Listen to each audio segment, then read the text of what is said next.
Assalamualaikum warahmatullahi wabarakatuh. Perkenalkan, nama saya Tommy Saputra, Prodi Ekonomi Syariah dari Institut Agama Islam Negeri IAIN Palopo.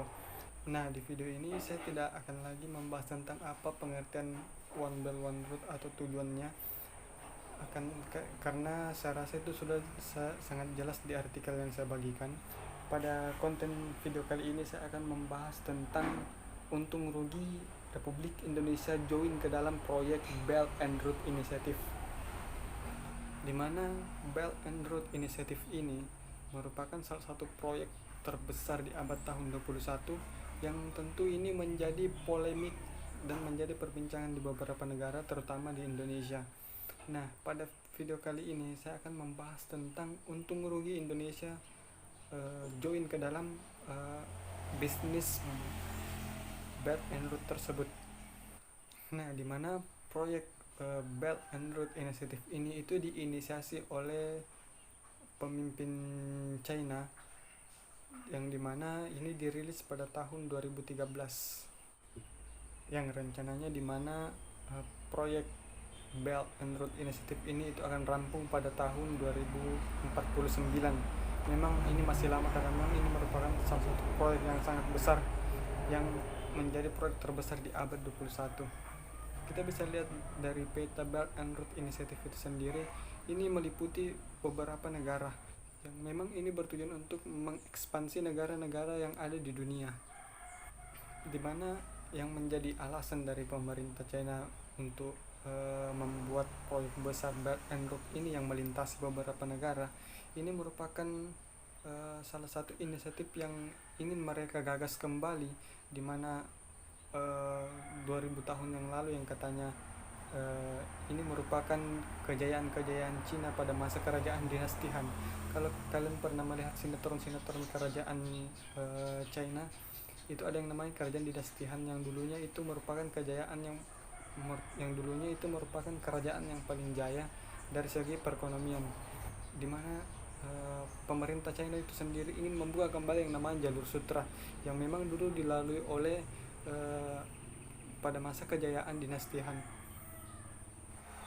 yang dimana jalur sutra ini itu akan kembali terulang di masa modern sekarang ini. Nah, kalau kita bisa melihat dari peta Belt and Road Initiative itu sendiri, ini terbagi menjadi dua, di mana Belt itu sendiri merupakan jalur darat dan Road merupakan jalur maritim atau akses melewati laut. Nah, pada peta kita bisa lihat, pada peta Belt and Road Initiative kita bisa lihat pada jalur darat China sendiri bisa terhubung sampai ke Asia, kemudian beralih ke Eropa. Nah, dimana kalau kita juga lihat pada jalur maritim itu China itu bisa sampai kepada Asia Tenggara termasuk Indonesia dan juga Afrika, kemudian sampai kembali kepada Eropa.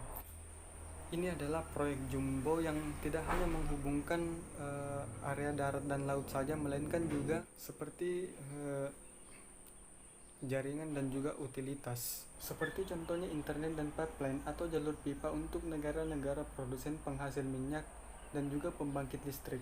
Nah, begitu masifnya proyek ini, nah wilayah mana sajakah yang tidak ikut tergabung dalam proyek ini?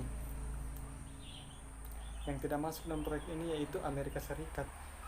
Mengapa demikian? Karena seperti yang kita ketahui bahwasanya semakin memanasnya perang dagang antara Amerika dan China itu sendiri. Nah, pemerintah Amerika itu sendiri merasa bahwasanya China ini sudah mengancam eksistensi dari perekonomian Amerika Serikat, di mana China itu sendiri pada hari ini terus menanam pengaruhnya kepada negara-negara yang ada di belahan dunia saat ini. Berikut kita akan membahas fakta menarik dari proyek Belt and Road Initiative ini. Nah, yang pertama itu ada sekitar 4,4 miliar populasi yang terdampak dari proyek Belt and Road Initiative ini, atau sekitar 62% dari populasi yang ada di dunia saat ini. Nah, kemudian dana yang dibutuhkan untuk proyek ini itu sebesar 8 triliun US dollar Amerika Serikat, atau kalau dirupiahkan itu sekitar 113.000 triliun rupiah. Ini tentunya dana yang cukup besar, bahkan berkali-kali lipat dari GDP pemerintah Indonesia maupun China itu sendiri. Nah, pemerintah China itu sendiri menaruh komitmen sebesar 1 miliar US dollar. Nah, ini bisa digunakan sebagai pinjaman. Nah, negara yang tergabung dalam proyek ini itu sekitar 60 sampai 155 negara.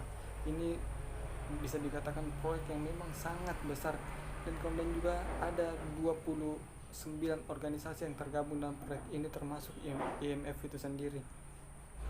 Nah, di mana pemerintah Indonesia itu sendiri sudah menawarkan 28 proyek terhadap Belt and Road Initiative tersebut, yang dimana digadang-gadang jumlahnya sekitar 1.288 triliun rupiah, dimana proyek yang sudah kita ambil itu sebesar 3 miliar US dollar Amerika Serikat.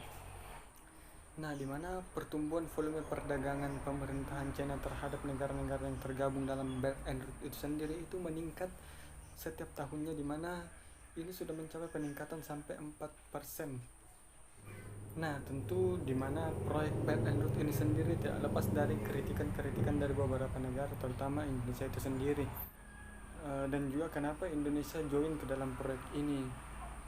Padahal ini kan kita bisa dikatakan menjadi negara yang juga ikut tergantung terhadap China itu sendiri. Walaupun sebenarnya kita lihat bahwasanya infrastruktur hari ini itu terus digenjot, akan tetapi ini kan tidak lepas dari pengaruh negara asing, yaitu China itu sendiri.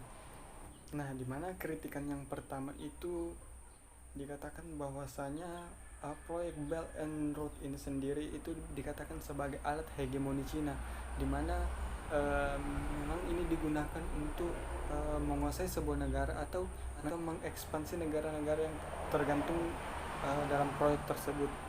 Nah, kemudian yang kedua ini dikatakan bahwasanya ini menjadi jebakan utang atau debt trap diplomasi.